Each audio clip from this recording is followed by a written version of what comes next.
എൻ്റെ പേര് മുഫീദ. ഞാൻ ജൂൺ 2-നായിരുന്നു DHA clinical pharmacist exam clear ആയത്. ഞാന് മിഡ് വെഞ്ചറിലേക്ക് ഇങ്ങനെ എൻ്റെ ഒരു ഫ്രണ്ട് ത്രൂ ആണ് ഞാൻ മിഡ് വെഞ്ചറിലേക്ക് മിഡ് വെഞ്ചറിൽ ജോയിൻ ചെയ്യുന്നത്. ജോയിൻ ചെയ്യുന്ന സമയത്ത് തന്നെ എനിക്ക് കുറേ കൺഫ്യൂഷൻ ആയിരുന്നു. ഞാൻ പിന്നെ ഹാദ് എഴുതണോ അതോ DHA എഴുതണോ, അതേപോലെ DHA ഫാർമസിസ്റ്റ് എഴുതണോ ക്ലിനിക്കൽ ഫാർമസിസ്റ്റ് എഴുതണോ, അങ്ങനത്തെ കുറേ കൺഫ്യൂഷൻസ് ഒക്കെ ഉണ്ടായിരുന്നു.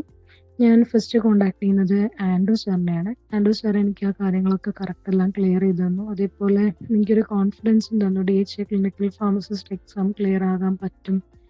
അങ്ങനെ ഒരു കോൺഫിഡൻസ് തന്നത് സാറാണ്. സാറിനെ ഫസ്റ്റ് വിളിച്ചപ്പോഴുണ്ടായിട്ടുള്ള ഒരു ഇതുകൊണ്ടാണ് ഞാൻ DHA ക്ലിനിക്കൽ ഫാർമസിസ്റ്റ് തന്നെ ചൂസ് ചെയ്യുന്നത്.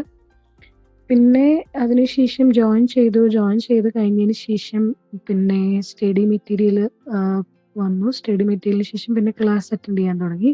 ക്ലാസ് കേൾക്കുന്നതിന് മുമ്പ് ഞാൻ വിചാരിച്ചിരുന്നു കുറേ ക്ലാസ്സസ് ഒക്കെ ഇങ്ങനെ കേൾക്കുക, ഇനി നമുക്ക് പോസിബിൾ ആണോ ഇങ്ങനെ പഠിക്കാൻ എന്നൊക്കെ, അങ്ങനത്തെ തോട്ടൊക്കെ ഉണ്ടായിരുന്നു. എൻ്റെ മനസ്സിൽ കൺഫ്യൂഷൻസ് ഒക്കെ ഉണ്ടായിരുന്നു. പക്ഷേ സാറിൻ്റെ ക്ലാസ് കേട്ടതിന് ഫസ്റ്റ് ക്ലാസ് കേൾക്കുമ്പോൾ തന്നെ നമുക്ക് ആ ഇതൊക്കെ മാറും. കാരണം സാറ് വളരെ സിമ്പിളായിട്ട് നല്ല രീതിയിലാണ് സാറിൻ്റെ ക്ലാസ്. അതേപോലെ സാറിൻ്റെ വോയിസും നമുക്ക് പെട്ടെന്ന് തന്നെ എല്ലാം മനസ്സിലാക്കി പെട്ടെന്ന് തന്നെ പോർഷൻസ് നമുക്ക് കംപ്ലീറ്റ് ചെയ്ത് ക്ലിയർ ചെയ്ത് പോകാൻ പറ്റും. പിന്നെ ഇതില്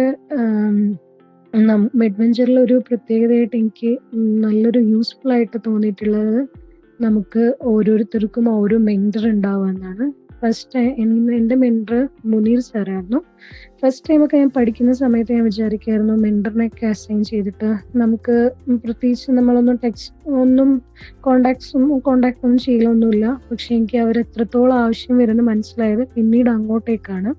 ക്ലാസ്സസ് നമ്മൾ റെക്കോർഡ് ക്ലാസ്സസ് ആയതുകൊണ്ട് മെറ്റീരിയലും വെച്ച് നമ്മൾ പഠിച്ചു പോകുന്ന സമയത്ത് നമുക്ക് പ്രത്യേകിച്ച് വലിയ ഡൗട്ട്സും കാര്യങ്ങളൊന്നും ഉണ്ടാവില്ല.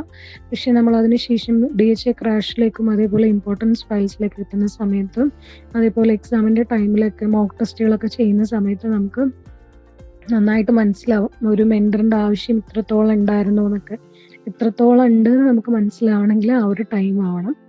ആ ഒരു ടൈം ആകുമ്പോഴാണ് എനിക്ക് മനസ്സിലായത് കേട്ടോ. പിന്നെ എൻ്റെ സാറ് മുനീർ സാറിനോട് എനിക്ക് ഒത്തിരി താങ്ക്സ് പറയാനുണ്ട്. കാരണം നമുക്ക് ഓരോ ടൈമിലും ഞാനിങ്ങനെ ഇടയ്ക്കിടയ്ക്ക് എനിക്കിങ്ങനെ ഓരോ ഡൗട്ട് വരും. ആ ഡൗട്ട് വരുന്ന സമയത്തൊക്കെ ഞാൻ സാറിനെ കോൺടാക്ട് ചെയ്യുന്ന സമയത്ത് സാർ എനിക്ക് ഏറ്റവും മനസ്സിലാവുന്ന ഏറ്റവും സിമ്പിൾ ആയിട്ടുള്ള വേയിലായിരിക്കും സാർ അത് പറഞ്ഞു തരാം.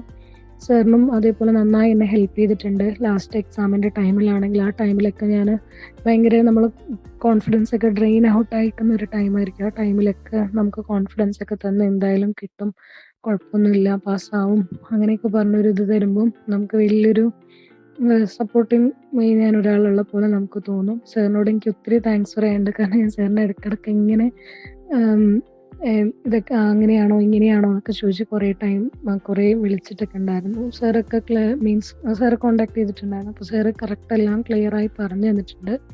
എക്സാമിൻ്റെ ടൈമിലും അതേപോലെ തന്നെ ക്വസ്റ്റ്യൻസ് എന്തെങ്കിലുമൊക്കെ ഡൗട്ട്സ് ഒക്കെ ഉണ്ടാവുന്ന സമയത്തൊക്കെ സാറ് നല്ല രീതിയിൽ തന്നെ ക്ലിയർ ചെയ്ത് തന്നിട്ടുണ്ട്. മെഡിസിനൽ കെമിസ്ട്രി അതുകൊണ്ട് വലിയ കുഴപ്പമുണ്ടായിരുന്നില്ല. പിന്നെ കാൽക്കുലേഷൻ പാർട്ടൊന്നും അതേപോലെ തന്നെ ക്വസ്റ്റ്യൻ ഉണ്ടായിരുന്നു. പിന്നെ ഫാർമക്കോളജിയൊക്കെ നമുക്ക് അത്യാവശ്യം സ്കോർ ചെയ്യാൻ പറ്റും. പിന്നെ നോൺ ഫാർമക്കോളജി ആയിരുന്നു കുറച്ചുകൂടെ ഇത്. കാരണം ഫാർമക്കോളജി ക്ലാസ്സൊക്കെ അങ്ങനെ ആയതുകൊണ്ട് നമുക്ക് കുഴപ്പമൊന്നും ഉണ്ടായിരുന്നില്ല. നോൺ ഫാർമക്കോളജിയിൽ കുറച്ച് ടൈപ്പ് ക്വസ്റ്റ്യൻസ് ഒക്കെ ഉണ്ടായിരുന്നു. പക്ഷെ അതും ഇതുപോലെ തന്നെ നമ്മൾ കുറേ ഡിസ്കസ് ചെയ്തിട്ടുള്ളതും നമുക്ക് ആ ക്വസ്റ്റ്യൻസ് കാണുമ്പം എവിടെയെങ്കിലൊക്കെ നമ്മൾ എന്തെങ്കിലുമൊക്കെ ഒരു ഭാഗം നമ്മൾ കേട്ട പോലെയൊക്കെ തോന്നിയിട്ടുണ്ടായിരുന്നു. അപ്പോൾ അതുകൊണ്ട് നമുക്കതും ക്ലിയർ ചെയ്യാൻ പറ്റും. അങ്ങനത്തെ കുഴപ്പമൊന്നും ഉണ്ടായിരുന്നില്ല.